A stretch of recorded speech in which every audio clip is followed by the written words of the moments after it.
Olá, boa noite. 250 milhões de pessoas entre 15 e 64 anos no mundo usaram pelo menos uma droga em 2014. Isso corresponde a 5% da população. Os dados são do relatório mundial do Escritório das Nações Unidas sobre drogas e crime. Mas a maior preocupação das autoridades e dos especialistas não está no número de pessoas que consomem qualquer tipo de droga, e sim nos transtornos relacionados ao consumo, que aumentaram desproporcionalmente pela primeira vez em 6 anos. No Palavra Cruzada de hoje, nós vamos falar sobre o consumo de drogas e os reflexos. Os nossos convidados são a subsecretária de Políticas sobre Drogas da Secretaria de Estado de Segurança Pública, Patrícia Magalhães, a médica especialista em dependência química, Júlia Cury, e os jornalistas Lina Rocha, da Rádio Inconfidência, e Eduardo Camanho, da Rede TV. O Palavra Cruzada começa agora.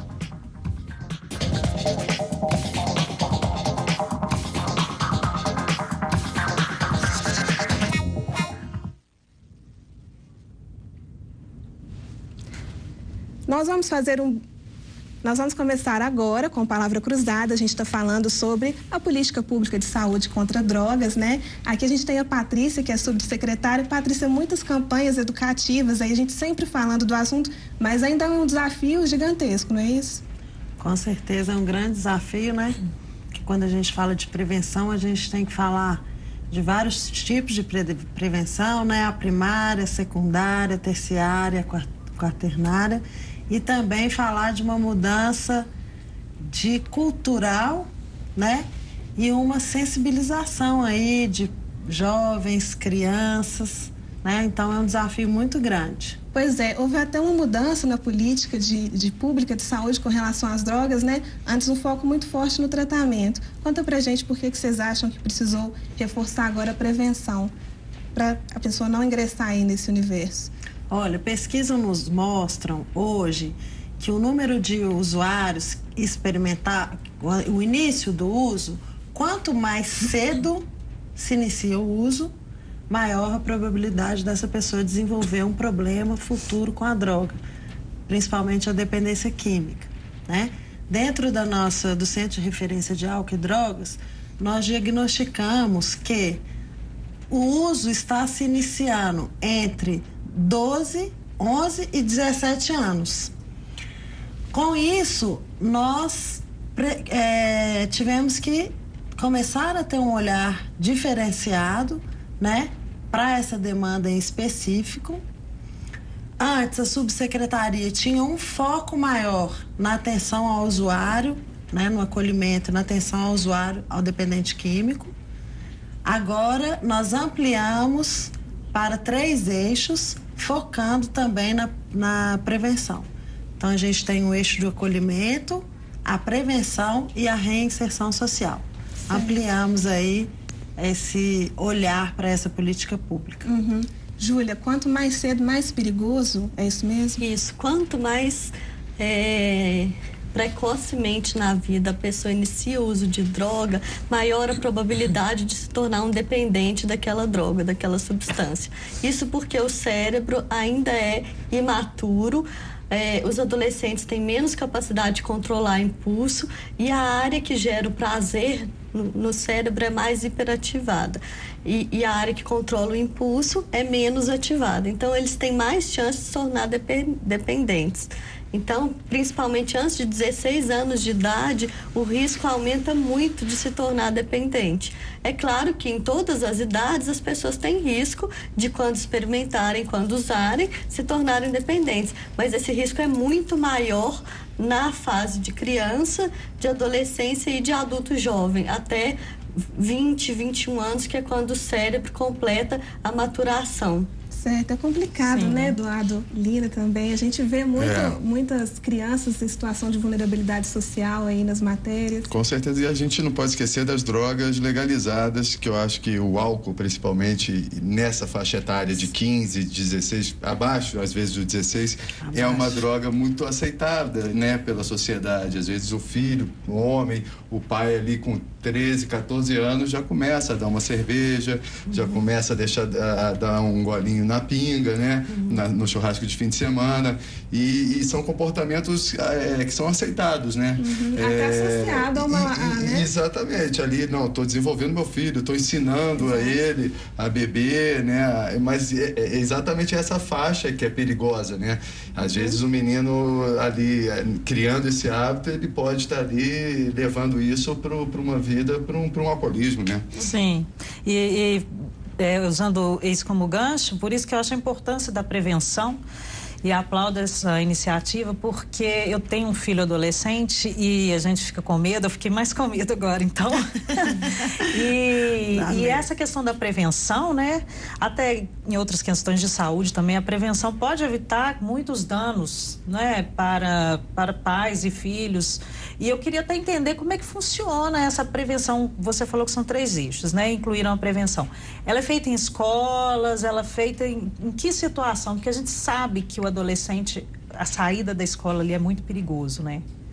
E como é que a secretaria atua nesse sentido? Então, hoje a gente tem, dentro da nossa rede de suporte complementar, a gente tem um eixo que a gente está até com um edital aberto para propostas de projetos na área de prevenção, né? E aí, então, são várias propostas que a gente vai contemplar. Mas nós temos ações específicas dentro da secretaria voltada para a prevenção. Uma delas é dentro da Maratona da Prevenção, que é uma ação que a gente está levando para vários municípios no estado. Existe aí uma capacitação para os educadores. O nosso foco principal são as escolas. Sim. Porque ali a gente está trabalhando com o aluno, com a família e com a comunidade local, né? Você não está trabalhando só com a criança e só com o adolescente. Você está envolvendo toda a comunidade local, onde está aquela escola, os educadores e as crianças e os adolescentes. O nosso público maior hoje está no Fundamental 1 e 2. Existe o PROERD também, que é um programa da Polícia Militar, que contempla as crianças menores.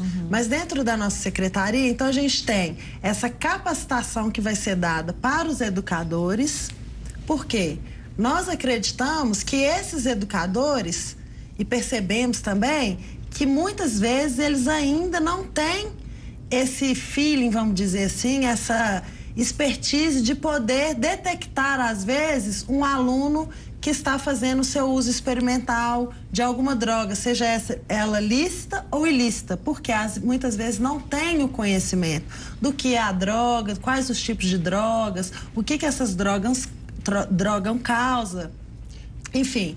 Então, a gente está focando nessa capacitação para os educadores e trabalhando com os alunos a prevenção através de jogos, de sensibilização, de conscientização, de fortalecimento de valores, de vínculos com a família, com a comunidade, né? Então, trabalhar a prevenção em si não é só falar das drogas. É muito mais amplo do que falar das drogas, né? E eu acho importante também de falar para esses adolescentes, jovens, a gente também tem projetos na UFMG, né, onde eu dou aula, no Departamento de Saúde Mental, na psiquiatria, a gente dá palestra nas escolas, a gente percebe que quando a gente fala os riscos das drogas que impactam atualmente ou que são mais importantes para esse jovem, impacta muito mais do que uma consequência que a droga pode causar daqui a 20 ou 30 anos. O cérebro do adolescente, do jovem, é mais imediatista. Então, não adianta eu falar para ele que ele não pode fumar, que daqui a 30 anos ele vai ter um câncer de pulmão, um câncer de laringe. Mas se eu falar que ele fumando agora pode prejudicar o desempenho dele na hora de ter uma relação sexual, isso impacta muito mais. Então, o jeito de fazer prevenção também é muito importante, não só a prevenção em si, né? O que impacta a gente, no adulto também acontece, mas no jovem muito mais. O que está impactando agora, ou o que pra gente é mais importante agora, e pro jovem a estética, relacionamento interpessoal, relacionamento com os pares, é onde a gente deve focar, que é o que causa mais impacto. Pois é, a gente... Não, só saber desse trabalho, você que trabalha nessa parte médica, né, mais direcionada, você tem percebido os jovens de hoje bebendo mais? Porque a gente tem, pelo menos na minha percepção e o que a gente faz de reportagens e de entrevistas até com quem trabalha à noite, motoristas de Uber que trabalham à noite, a percepção eu acho que é essa, que os jovens hoje, principalmente nessa faixa de 15 a 18 ali, não tem limite, é festa open bar. E com uma faixa etária menor, né? Isso, e começando bebidas que a gente até então nem tinha no mercado, né? Bebidas alcoólicas que vão surgindo aí, que a gente nem conhecia há 10 anos atrás. Vocês têm essa percepção de O que a gente viu, a gente fez um estudo que foi muito grande, foi o maior estudo realizado no Brasil, com 8.000 pessoas em Belo Horizonte, em 2015. E a gente viu que o álcool e principalmente a maconha aumentaram muito. E o tabagismo, cigarro normal, diminuiu. A maconha surpreendeu a gente porque a prevalência de uso de maconha em Belo Horizonte é o dobro da prevalência de uso de maconha aqui no Brasil. Isso. Ou seja, os nossos jovens aqui de Belo Horizonte usam muito maconha e eles não sabem os prejuízos que podem causar. Geralmente eles vêm com o discurso falando que é uma erva, que só traz benefícios, que é melhor do que remédio para ansiedade, remédio para depressão. E eles não têm noção dos riscos que podem ser causados. E isso pode estar propiciando um aumento do uso da maconha. E a gente sabe que junto com a maconha vem o uso de outras drogas também, né? Que também é considerado uma porta de entrada, e mesmo que não seja, mesmo que o jovem não passe para outras drogas, a própria maconha, assim como o cigarro normal, por ser fumada, causa câncer de pulmão, câncer de laringe, vários outros prejuízos. O uso prolongado pode causar aí muitos prejuízos. Prejuízos até no cérebro também, dificuldade de concentração, a memória piora, aumenta o risco de Alzheimer, de demências a longo prazo. É a mudança de todo um discurso, né? Porque a gente até estava comentando, o cigarro teve uma diminuição grande nos últimos anos, que foi quando começou a diminuir publicidade de cigarro, parar de atrelar o cigarro àquela questão do sucesso, enfim.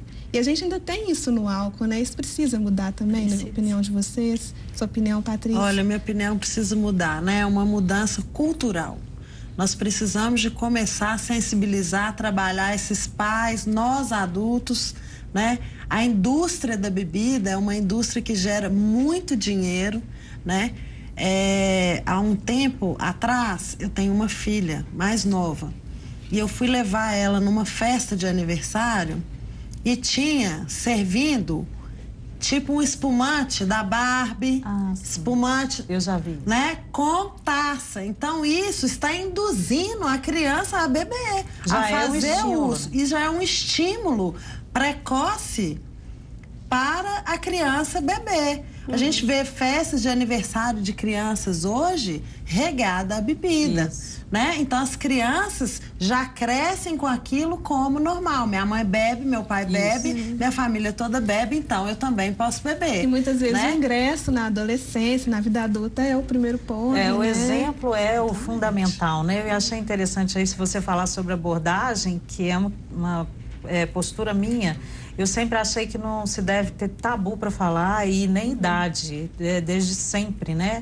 E de forma muito clara, assim, sobre o uso de droga, porque eu acho que muitas vezes as famílias ficam, não sabem o jeito de chegar num filho, não sabem o jeito de expor, até com medo de vai achar. E falar, por exemplo, que a maconha e o cigarro, a fumaça é ruim pro cabelo, resseca o cabelo, a pele fica pior. Isso para as adolescentes tem um sentido muito mais importante, impacta muito mais, né?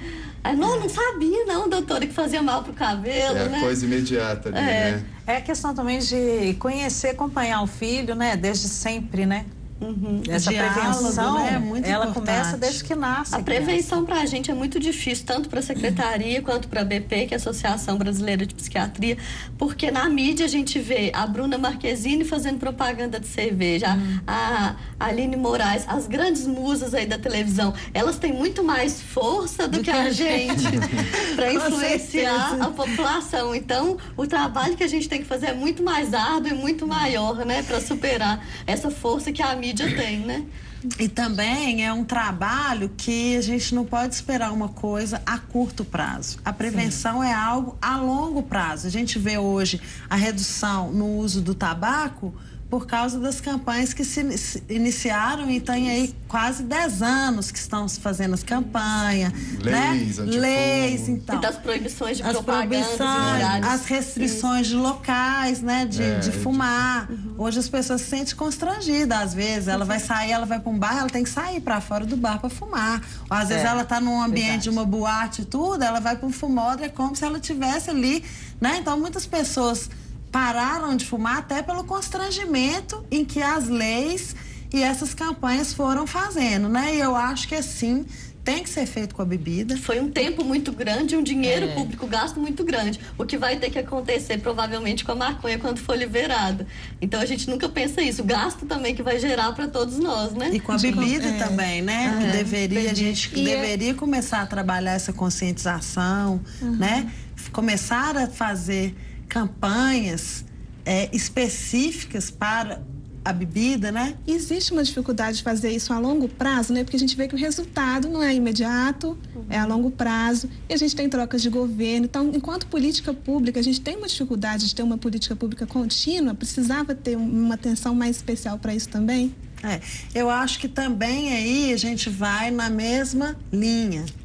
É a conscientização desses políticos, desses cidadãos, pressionar esses políticos, e nós precisamos de começar, e aí eu falo não só na política pública sobre drogas, eu tenho falado muito nesse discurso, e durante essa gestão agora, é o que a gente está buscando, né, de alguma forma fazer, é se criar políticas públicas que perpetuem, independente do gestor que está ali. Concordo. Isso é muito importante, porque às vezes você constrói algo e aí muda essa gestão e aquilo que se construiu de bom é perdido por uma questão somente política. Então nós precisamos de cada vez mais, né, esse governo, essa gestão de agora, nós estamos focando muito isso, principalmente nas políticas públicas sobre drogas.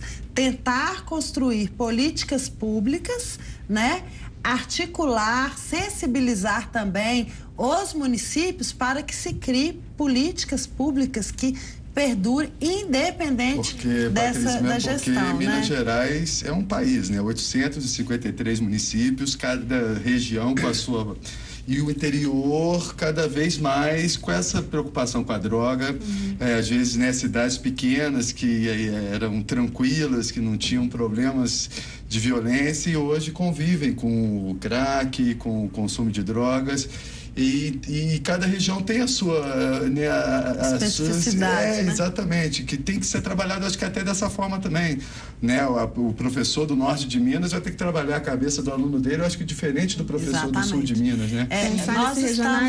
Nós estamos fazendo algumas viagens pelo estado, né? Justamente para a gente diagnosticar a especificidade de cada município e levar para esses municípios, dentro das nossas ações, algo específico. Então, a gente está fazendo um trabalho meio que formiguinha, mas que a gente entende que seja eficaz para essa construção de uma política efetiva para o local. Tem municípios que a gente chega que existem políticas públicas de excelência, que estão sendo exemplo, inclusive, fora do Brasil, que é o caso, por exemplo, da cidade de Juiz de Fora. Quando nós chegamos lá, eles tinham uma política pública desenvolvida no município, né, que vai ser representada agora no Canadá. Bacana. Uma política articulada entre a rede, a educação, a saúde, a assistência, algo assim maravilhoso. Como a gente chega e depara em alguns municípios que não tem nada, o mínimo, né? Às vezes nenhum serviço básico não tem. E aí muito por quê? Por falta da vontade, às vezes, do gestor que está ocupando o lugar naquele momento. Nós vamos fazer um intervalo. Júlia, desculpa, a gente vai fazer um intervalo agora, mas no próximo bloco a gente continua falando desse assunto. Vamos falar, voltamos daqui a pouco com Palavra Cruzada.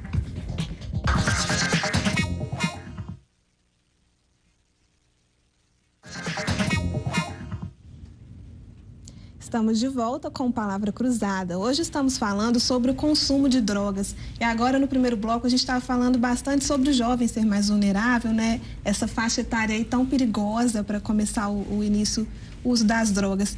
Mas tem outros fatores também, né, Júlia? É sempre uma questão multifatorial e uma das dificuldades mora justamente aí, não é isso? O uso das drogas, principalmente o transtorno por uso de drogas, dentre eles a dependência, é multicausal, né?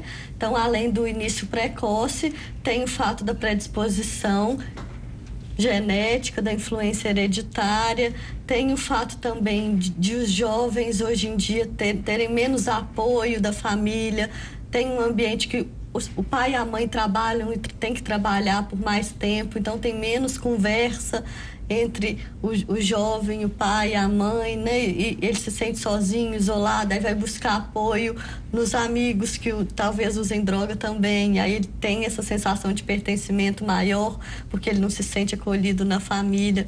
Tem o fato de o desemprego ter aumentado muito e isso favoreceu o uso de droga, aumentou a população em situação de rua, que a gente sabe que é uma população que tem uma vulnerabilidade maior para o uso de drogas e para a dependência. Então, todos esses fatores influenciam. Você vê que a questão social, você falou de desemprego, né? Uhum.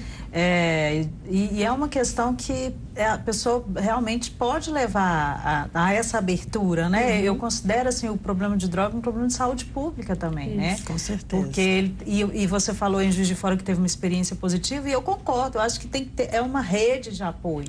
Não adianta trabalhar só, né? Uma coisa ou outra, né? Quando a qualidade de vida em geral é pior, isso favorece a passagem da experimentação e do abuso para a dependência. E na hora de tratar também, imagino que seja mais complicado. Não é tratar só o dependente, a família também. Também, com certeza. E reinserir esse dependente na sociedade, que é o mais difícil. Porque essa família também adoece junto com esse dependente químico, né? Uhum. Que a gente fala que são os codependentes. E a família né? tem direito se torna ao também, apoio. né? O usuário dependente de droga se torna dependente da droga e a família acaba que se torna dependente do usuário, desse dependente, né? Eu acho que principalmente em drogas, como eu já vi, você falou, eu já vi já ouvi, né, experiências assim de pessoas que conviveram com usuário de crack e aí a família vai pro buraco mesmo, né?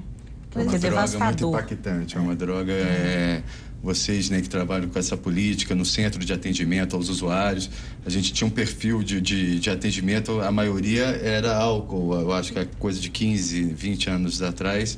Hoje... E com o tempo foi mudando e hoje você tem um maior número de atendidos lá dentro de crack. E isso sem distinção de classe social, de idade, né? Raça, escolhe mais, né? O crack é um dos problemas mais sérios que a gente tem hoje, a gente pode dizer que é? Olha, um dos problemas, os problemas maiores que a gente tem continua sendo o álcool e o tabaco, né? Se você for olhar de uma forma no geral. Mas o usuário de crack hoje tem crescido muito e a procura nos nossos serviços, em sua maioria, são pessoas usuários de crack, né? Hoje.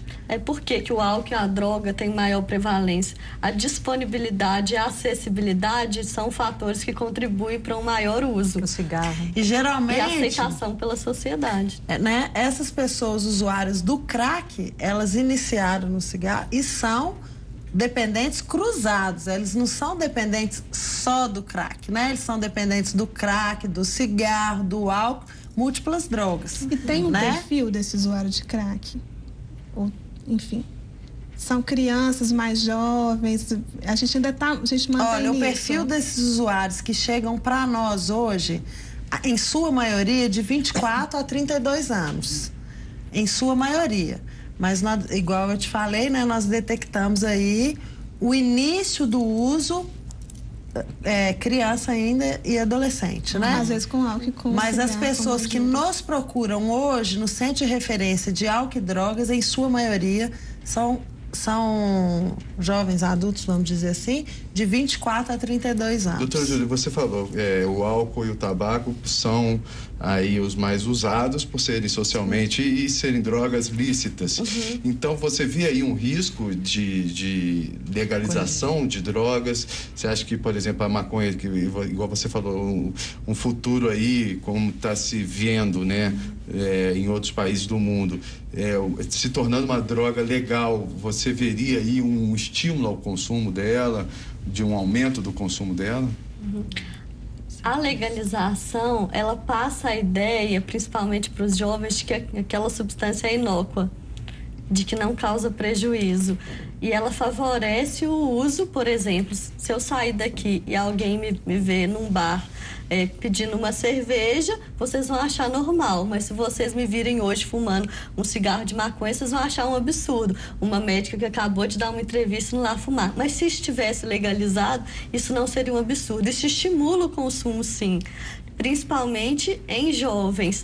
Eu não posso falar se vai aumentar ou diminuir, isso eu não sei. A legalização aconteceu em vários países. Em alguns países aumentou o número de uso, em outros não. Em alguns países aumentou a violência, em outros reduziu a violência. Então, cada país é único, cada país é individual. Então, a gente não sabe o que vai acontecer no Brasil. O que a gente sabe é que a impressão que passa é de que aquela droga é menos ofensiva, é mais inócua. E isso pode, sim, favorecer o consumo pelas pessoas. Porque tem jovens, principalmente jovens, que querem usar o proibido por fazer uma coisa errada, por desafiar, né, as figuras de autoridade, tem aquela rebeldia, mas a maioria da população ainda fica constrangida em usar uma coisa ilegal. E esse constrangimento desaparece a partir do momento que se torna legal. E você falou sobre as pessoas que experimentam. Existe alguma estatística que fala sobre o avanço depois de uma pessoa experimentar a droga, se ela continua ou não? A estatística, se existe algum tipo de estatística sobre isso? Depende de fatores individuais. Alguns continuam, outros não. Mas quanto mais cedo ela experimenta e quanto maior a predisposição hereditária e genética e os fatores psicossociais, por exemplo, baixa condição socioeconômica, estudo precário, baixas condições de moradia, de condição sanitária. Esses são fatores que aumentam a utilização e aumentam o risco de se tornar dependente. Tem até alguns mitos, e de passar para outras drogas também. Tem até alguns mitos, né, Júlia? Usar crack 1, 2 vezes vicia, mas isso depende de cada organismo, de uma depende de cada organismo, mas realmente tem drogas que têm mais potencial de causar dependência, são mais dependogênicas, que a gente chama. O crack, por exemplo, tem um maior potencial de causar dependência do que a maconha. E quando a gente vê uma Cracolândia, né, como tem aqui em Belo Horizonte, ali próximo ao IAPI, em São Paulo, né, que agora eles estão tentando também algumas políticas para resolver a situação, a gente fica assim, comovido mesmo, né? Porque quando eu olho, eu fico com dó, porque eu falo, gente, essas pessoas não têm condição de vida. Acho que é por isso que é importante, igual você falou, não deixar chegar nessa situação, né? É sempre tentar evitar que o indivíduo chegue nessa situação, né? Porque é isso, ficou desempregado, às vezes está ali naquela situação, vai apelar para o álcool, para o crack, porque já está numa situação vulnerável, né? E talvez se ele sair, ficar desempregado e ter ali uma assistência de um curso, ser direcionado ali por uma rede de atendimento, talvez você evite que o cara amanhã esteja ali no Antônio Carlos. A população do Brasil hoje tem pouco acesso à arte, à cultura, ao lazer. Exatamente. Isso tudo favorece a prevenção ao uso de droga, Porque melhora a qualidade de vida. Os jovens do interior, principalmente, quando a gente faz reportagens sobre isso, sobre o uso de droga, porque, o uso de droga nessa cidade tão calma, tão tranquila, vocês não têm violência aqui, vocês têm cachoeira aqui perto, mas eles reclamam justamente disso. Então a gente não tem lazer aqui. Aqui a cidade chega sexta-feira à noite, ela morre. Sábado e domingo a gente não tem nada para fazer, não tem um forró para ir. Então acaba que a droga acaba atraindo, né? Aí a turma junta, aquela turminha, e vamos ali consumir, vamos usar. A droga vem chegando muito no interior, por falta disso, demais. Por falta de opções. Principalmente nas zonas rurais. Até porque, além do fato de esses outros estímulos diminuir o uso de droga, quando você começa a fazer um esporte ou uma dança, e você usa uma droga, a droga reduz o desempenho naquilo que você está fazendo. Então, eles mesmos vêm procurar a gente. Agora que eu estou jogando basquete, que eu estou dançando, que eu estou ficando bom, o cigarro está me atrapalhando, então eu quero parar. E você está inserido ali num grupo. É por isso que tudo faz parte do tratamento e da prevenção da dependência química, não só o foco na droga em si, né? Por isso que a gente fez essa reformulação, né?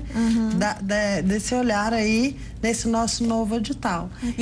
Essas propostas técnicas dessas entidades serem parceiras nossas nessa rede que já existe desde 2005 e ela era focada para o tratamento em 3 modalidades, né? Que era ambulatorial, permanência dia e... hospitalar. Não é hospitalar, não. Sumiu da minha cabeça. Abrigamento temporário, que são as comunidades terapêuticas. Enfim, ele era focado somente nesse eixo. E agora a gente abriu, né? O edital está até aberto agora, até dia 23, as entidades que quiserem nos ajudar, serem nossos parceiros, enviar as propostas técnicas, justamente nesse eixo, né, da prevenção e da reinserção social, onde tem projetos de esporte, né, de cultura, cultural, todos envolvidos. No total, né? A profissionalização, né? Na reinserção social, que é importante. Às vezes esse usuário vai para um tratamento e aí, depois que eu voltei, o que eu vou fazer? Isso.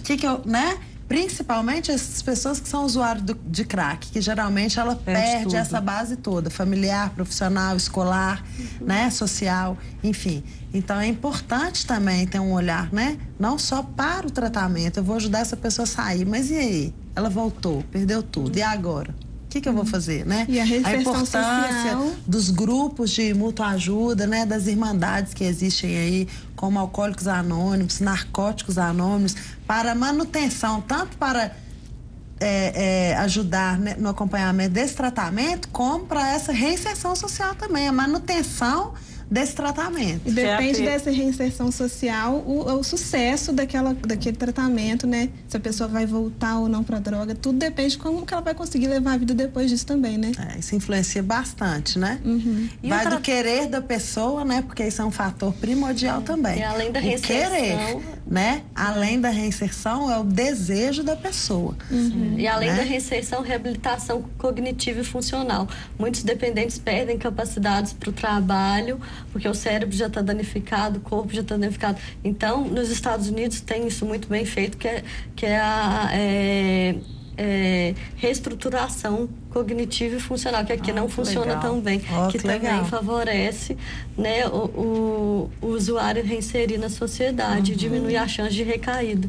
E o tratamento, ele é para qualquer usuário, de crack ou faz uso de várias drogas ou cruzado, né? Cruzado, ele é o mesmo tratamento. Tem algum momento que ele diferencia do usuário de crack ou de cocaína? Na verdade, existem vários modelos de tratamento, né? Existem vários modelos, não existe um modelo de tratamento. E aí vai depender da demanda específica daquele usuário, do momento em que ele está, né?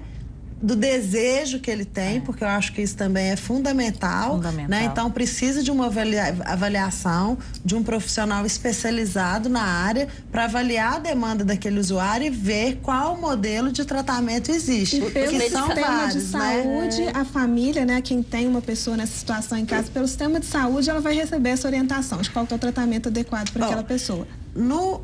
A nossa subsecretaria, ela não está dentro da saúde, apesar da gente fazer um trabalho em rede, em conjunto.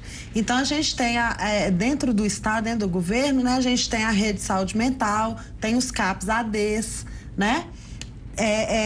A gente tem essa rede complementar nossa, a gente tem aí essas modalidades que eu falei agora há pouco, né?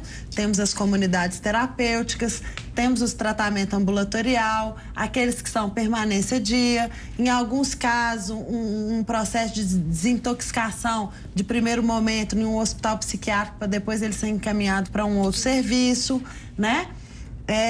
Tem também as irmandades, igual eu falei, né? Narcóticos Anônimos, Alcoólicos Anônimos, que eu acho que são grandes parceiros na ajuda desse tratamento, principalmente daquelas pessoas, às vezes, que não quer uma internação, não quer um trabalho, né, uma coisa fechada. Então, extremamente, eles têm todo são irmandades mundiais, né, que tem todo um trabalho para essas pessoas, né, os adictos, que assim eles chamam, né, através de um programa de 12 passos em que trabalham várias coisas. Então, assim, é muito legal, muito interessante mesmo, né? Isso que ela falou do tratamento também, os medicamentos se diferem de acordo com drogas diferentes e a fase em que aquela pessoa está. Então, se ela está intoxicada, trata de uma forma. Se ela está numa síndrome de abstinência, trata de outra forma. Sim. Se ela está na manutenção de abstinência,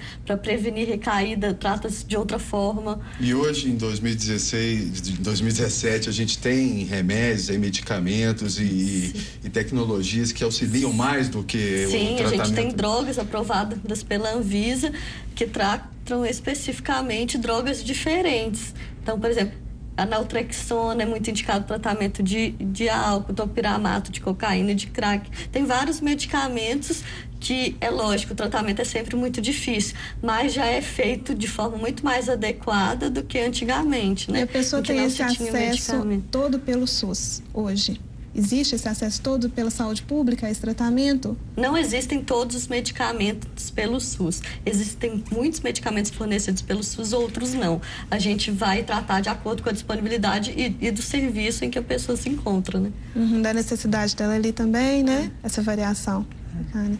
A gente continua a nossa conversa daqui a pouco. Palavra Cruzada volta em instantes. Gente, então vamos pro último.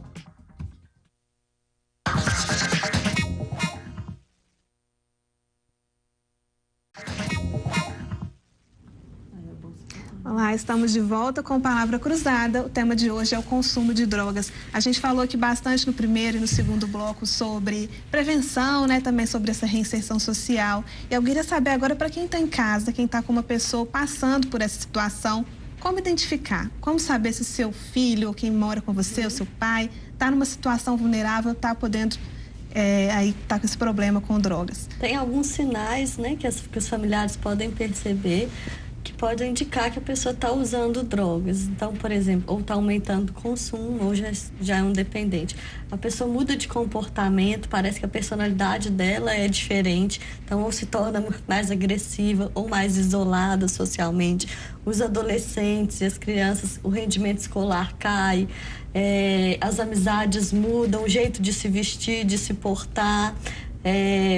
Às vezes os professores observam um comportamento diferente em sala de aula, até o discurso diferente, o apetite pode mudar. Então a gente sabe que a maconha aumenta muito o apetite quando a pessoa chega, os olhos ficam mais avermelhados, né? O crack e a cocaína tendem a dilatar a pupila, é mais difícil, né, para quem não é médico perceber, mas geralmente mãe percebe muito bem, característica dos filhos, né? Então tudo isso, principalmente a alteração de comportamento e de rendimento escolar e, no caso dos adultos, rendimento no trabalho, dificuldade para acordar, vai dormir mais tarde, dificuldade de acordar, de realizar as atividades que fazia antes, né? Então para de ter prazer em fazer as coisas que gostava de fazer antes, os hábitos mudam, né? E já nessa primeira percepção, Patrícia, de que pode ter algum problema, já é hora de procurar ajuda? E que ajuda a procurar? Acho que sim, né? Nós temos um serviço aí, o Ligue Minas, que é um telefone onde a gente dá essas orientações para o encaminhamento, né? Então essas famílias ou até mesmo esses usuários, né, que querem uma ajuda, pode ligar, que é 155, a opção 1, né? E nós temos também o Centro de Referência de Álcool e Droga, que fica ali na Praça 7, na Rua de Rio de Janeiro 471, onde nós temos profissionais qualificados, né, que acolhem essas pessoas ou essas famílias, fazem esse atendimento individual, né, e encaminham para os serviços de acordo com a demanda apresentada nesses atendimentos. A gente tem também no Hospital das Clínicas da UFMG um serviço de porta aberta, que é diferente das outras clínicas do Hospital das Clínicas. A dependência química é porta aberta, então toda segunda-feira, na parte da manhã, quem quiser pode ir lá no anexo Bias Fortes, que é um anexo do Hospital das Clínicas, no 6º andar, procurar a psiquiatria, que vão ter os residentes da psiquiatria que vão marcar para essa pessoa começar a ser acompanhada no ambulatório de dependência química. Esse ambulatório tem dependências químicas e comportamentais. Então, pessoas que são dependentes de internet, de sexo, de jogos, todos os tipos de dependência. É um ambulatório que é feito pelos professores e residentes da psiquiatria, junto com a neurologia também. Interessante. E as Muito pessoas bom. costumam procurar sozinhas, assim, por vontade própria, ou são levadas por alguém? O conhecimento é muito pequeno, né, atualmente, de como se tratar. Então, nessa pesquisa que a gente fez em 2015, com 8.000 pessoas, de todos os dependentes identificados, só 10% estavam em tratamento.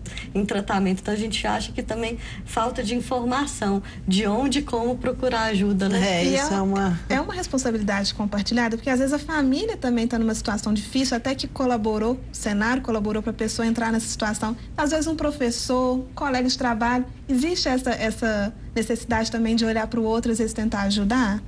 Se você está num ambiente de trabalho, percebe que um colega pode estar nessa situação, ou se você é um professor, tem um vizinho. Sim, claro, você Com tem que certeza, alertar. né? E se você não tiver intimidade com a pessoa, alertar alguém que tenha essa intimidade, né? E procurar informações de como ajudar, né?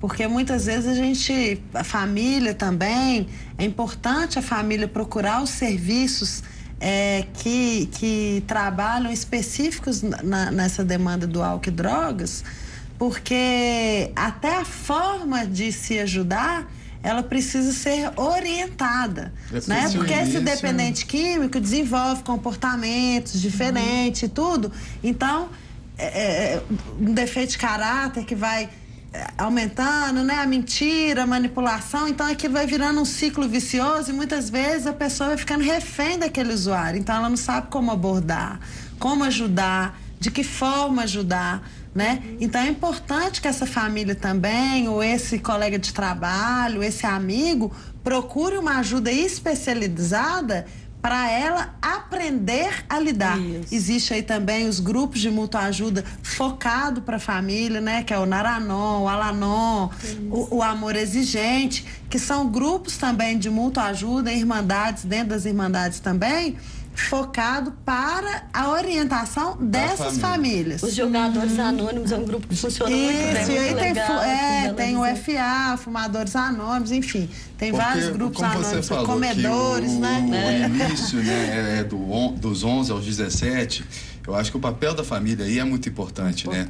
Porque é a formação do caráter, né? É a hora que a família tem que estar com o olhar voltado ali pro filho, para aquela pessoa que está dentro de casa se desenvolvendo. Então, acho que no mundo hoje corrido, às vezes vê muito isso, né? No restaurante ali no domingo, no almoço de família, os 4, cada um no seu smartphone. Exatamente. E cada um no seu mundinho e o diálogo. E às vezes o pai chega cansado, chega estressado, trabalhou o dia a dia, o dia inteiro. Vai abrir uma cerveja. Dialogar, o que ele vai fazer? Ele vai pro telefone. Não, vai assistir isso aí que você, né? Tipo, me dá sossego. A babá eletrônica, né? Exatamente. E outra coisa que eu acho, a cerveja. As famílias não terem vergonha, né? Exatamente. Saberem que são muitas pessoas que estão nessa situação. Porque algumas vezes os próprios pais ficam com vergonha. Lina, eu acho que tem, desculpa, eu acho que tem até a ver com a reincidência, porque muitas vezes a família esconde. A pessoa até consegue ali, às vezes, superar uma primeira etapa, mas depois acaba voltando, porque a família não tem abertura para falar daquilo, fica com vergonha. Reincidência é muito grande também nesses casos? Com certeza. Com certeza. A recaída faz A parte do recaída faz tratamento. parte, né? Infelizmente a gente sabe que a recaída, igual ela falou, né? A recaída faz parte desse processo, né? Mas é muito importante as famílias, os pais hoje também procurar informações. Porque às vezes passa despercebido. Aí acha que é da adolescência, né? Às vezes meu filho tá dormindo muito, tá comendo muito, tá chegando cansado da escola, dorme a tarde inteira, não tá fazendo. Ah, não, mas isso aí é adolescência, tá mudando. Os hormônios estão mudando e tudo. E aí vai deixando pra lá. Por quê? Porque às vezes esses pais também não têm uma informação precisa do que causa, os efeitos, né, desses comportamentos que mudam. É o que a gente tenta trabalhar nas escolas com os professores. Muitos alunos começam a ter queda de rendimento, muda o comportamento, às vezes fica super ativo ou preguiçoso, e o professor, por não ter esse conhecimento, passa despercebido, né? É um transtorno de TDAH ou outros transtornos ali que eles identificam naquele aluno, mas não tem aquele olhar para que aquele aluno está fazendo esse início do uso de droga e que eu posso fazer uma abordagem primária, né? Para onde que eu vou encaminhar, como que eu vou abordar, como que eu vou levar isso para essa família, para esse pai. Sim, né? Isso é complexo mesmo. Eu ia falar que, às vezes, a informação, ela tá aí, que a informação hoje está em tudo quanto é lugar, né? É fácil você ter informação, mas às vezes as famílias querem mesmo tampar o céu com a peneira, né? Não quer enxergar que aquele problema tá ali acontecendo. Tem dificuldade de lidar, né? Aproveitando a deixa do smartphone, a gente publicou hoje, a gente desenvolveu por 2 anos um questionário para identificar as pessoas em risco de desenvolver dependência de smartphone. Esse questionário, a partir de semana que vem, já vai estar no site da UFMG para acesso público. Qualquer pessoa que quiser entrar, fazer o questionário, se responder 7 ou mais questões positivas, você tem um risco maior de ser um dependente de smartphone. Não, mas vai ter gente viciada, hein? Você também pode procurar ajuda nos nossos ambulatórios de dependência. Vamos falar, então, assim, a gente tem outras dependências surgindo aí, né, de smartphone, enfim. Mas a gente tem algumas drogas novas também, são aquelas de sempre, a gente tem que ficar atento também, porque tem outras substâncias que podem ser perigosas. Como que está esse cenário hoje? Sim, eles produzem cada vez mais e eles modificam as drogas que já existem para aumentar o potencial da droga de causar dependência, né? Então, eles modificam as moléculas para fazer as drogas se tornarem mais dependogênicas. E o interessante também é porque hoje a gente foca muito aí na bebida, na maconha, no crack. E uma das drogas assim que tem chamado a atenção, principalmente na escola, nas classes mais média e alta, né? Em atletas, inclusive, eventos esportivos, são as drogas sintéticas, né? Sim. O MD, o êxtase, o LSD, isso. Né? E isso não é muito falado, muito conversado, muito debatido. Então, às vezes, o foco fica só nas drogas que são populares, vamos falar, o crack, porque é uma coisa visível, tá ali, todo mundo tá vendo, a pessoa né? Mas cada vez mais esses adolescentes, esses jovens têm se envolvido com essas drogas sintéticas também, né? Muito perigosas, né? E é por isso que informação é importante, né? Informação da população, da família. Com certeza. Disso, né? Do que é, de que efeito causa, do que pode estar... Como que é essa droga, né? Porque às vezes o pai vê, acha que é um comprimido para dor de cabeça, exatamente. Né? Que às vezes é um desenho. Tem substâncias que nem são consideradas drogas, mas que da forma como utilizadas são drogas. Dependendo. Por exemplo, aerosol, desodorante aerosol. Os jovens colocam em saco plástico e aspiram. Isso vai para o cérebro de uma forma muito rápida e dá aquele barato, né, que eles falam. Então, eles são muito criativos para utilizar substâncias para alterar o estado de humor, o estado cognitivo, né? E conta com a facilidade também, né, de conseguir. E aí não tem, drogas, né, mais essa coisa de classe social, de raça, de cor, nada. A droga está em todos os lugares. Isso que eu ia perguntar também, porque a gente está falando aqui muito de faixa etária, de jovem, de criança, inclusive, mas a gente tem um público vulnerável que são, às vezes, pessoas mais idosas, caminhando para uma depressão. Esse público também tem um risco de dependência muito alto, né? Principalmente de medicação. Quando a medicação é prescrita, mas aí o médico começa a reduzir a medicação e ele continua fazendo uso e vai usando cada vez mais e usa como uma droga de abuso e não como um medicamento. E aí consegue no mercado ilegal, né, de formas ilegais, e vai consumindo cada vez mais. Os opioides, que são para dores fortes, essas pessoas costumam fazer uso de forma abusiva e ficam dependentes dessas medicações. Benzodiazepínicos também, né? Que é tão sério quanto, então, esse vício no medicamento é tão sério quanto um outro vício qualquer. Sim, claro. Com certeza. Eu sei de um caso de uma pessoa que ela começou a usar droga já lá passando quase por 60 anos, sabe? E eu achei que isso era muito incomum. Existe. Mas então não é uma situação tão incomum. Não é tão incomum. Mas aí essas drogas que são prescritas são mais comuns na população idosa do que as drogas ilegais. É claro que tem também droga ilegal. Mas essas drogas, essa população tem mais tendência a se tornar dependente de medicamento e de substâncias prescritas, mas que são usadas de forma alterada, que não é a forma com que o médico prescreve, né? Sim. Porque toda droga causa algum prejuízo, mas o médico prescreve contando o risco-benefício. Mas a partir do momento que a pessoa utiliza de forma errada, causa muito mais prejuízo do que benefício.